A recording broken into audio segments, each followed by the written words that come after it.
There's nothing quite like winning a hard-fought race. You burn out, you fist pump, you jump around with your homies. But sometimes those celebrations don't quite work out. Either they wreck your car, or they're dangerous, or they involve sea creatures looking to do pull-ups on your nostrils. Here's a collection of celebrations that did not go as planned. I messed up the car, guys. Sorry about that. Carl Edwards wins the Sprint All-Star race, raking in a cool $1.2 million. And he can use some of that money to repair his car because he absolutely chunked it, just exploding like a trick golf ball at the driving range. But that's no knock on the legendary Carl Edwards. That's just life. Sometimes you get a great idea in your head and it all makes sense, and then seconds later, kaboom! Maybe I shouldn't have given my girlfriend a hedge trimmer for her birthday. Carl doesn't seem too phased and gives a "don't you hate when that happens?" Kind of like when the sprinklers go on when you're mowing the lawn. He's not letting that little bump in the road stop him from breaking out his gold medal backflip. Then he takes his celebration to the fans because Carl is a man of the people. So in the end, his car may have gotten wrecked, but that doesn't mean he can't enjoy the victory. Kyle Busch wins at Chicagoland, holding off Brad Keselowski, giving him his 34th Truck Series victory.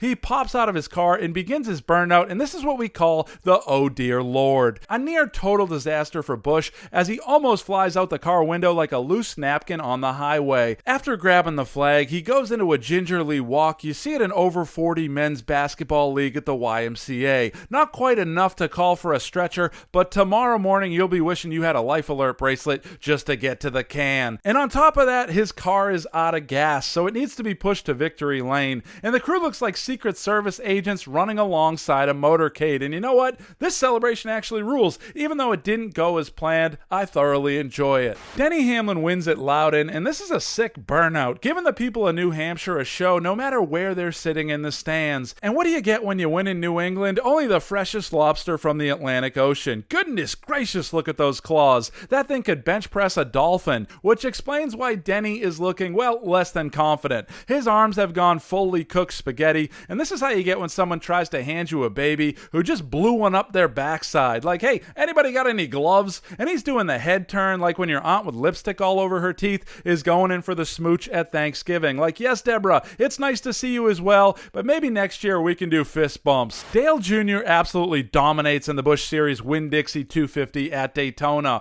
The race was never really in doubt as Jr. led for 88 out of 103 laps. And when you're leading for that long, your mind is probably wandering. Maybe thinking about what you'll have for dinner later, or how awesome the opening to the TV show Baywatch was. It also probably gave him lots of time to plan his celebration, which was to bust out a badass burnout while the 4th of July fireworks popped off in the sky. A slight problem was that his transmission also exploded, leaving the car stuck at the finish line. Had a great car.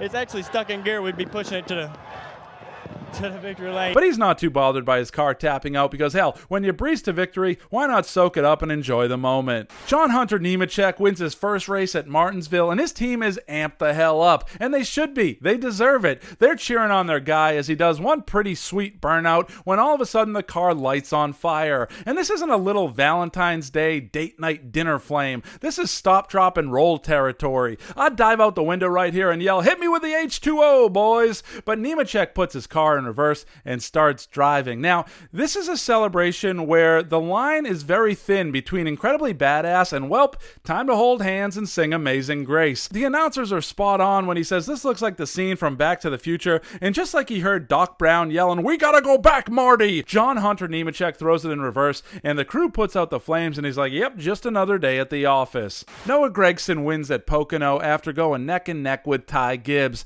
Great finish, which is why his crew is jumping around just like House of Pain told us to. They throw on the stars and stripes, and Gragson lets it rip before jumping on top of the car, and so far, so good. This is where things get a little dicey, though. The team goes full Tony Stewart with the fence climb, but you can see Gregson's body language isn't quite right. He's kind of wobbly and moving in what I would call the Mortal Kombat finish him territory. He takes his helmet off, and I've seen this face many times before, usually after someone goes undefeated on the beer pong table for 3 straight hours. It's a teeth clench, it's a knee buckle, it's a please don't let this happen in front of a babe. But sometimes tossing biscuits is simply unavoidable, and if a light puke is the price for winning, Noah Gragson will take that every time. Cole Custer wins in Kentucky, and this burnout looks pretty cool right here, but it looks even cooler from the news chopper or the blimp or the Wonkavator. Whoever is filming this deserves a raise. He pulls in a victory lane and hangs out while they get his beers ready, and that's how you know you've made it. When you're like, let me know when they're nice and frosty and I will appear. He does his classic Stone Cold celebration, and this has to be an outstanding feeling. What's not an outstanding feeling is him flying backwards like Stone Cold actually kicked him in the stomach. For a second it looks like he's going to hold on, but post-race fatigue combined with freshly chugged hops is going to send you onto your keister every time. But like a cat that just fell out of a tree, Custer bounces up and he's like, hey, what'd I miss? Celebrations are a part of racing and a part of life. When you accomplish something big, you deserve to let loose and do whatever you think the moment calls for. Sure, that may involve your car disintegrating on the infield or you falling ass backwards after chugging a beer, but at the end of the day, you are still a winner and nobody can take that away from you. Well, unless you get ripped apart by a jacked as hell lobster, but that's why you gotta keep your head on a swivel.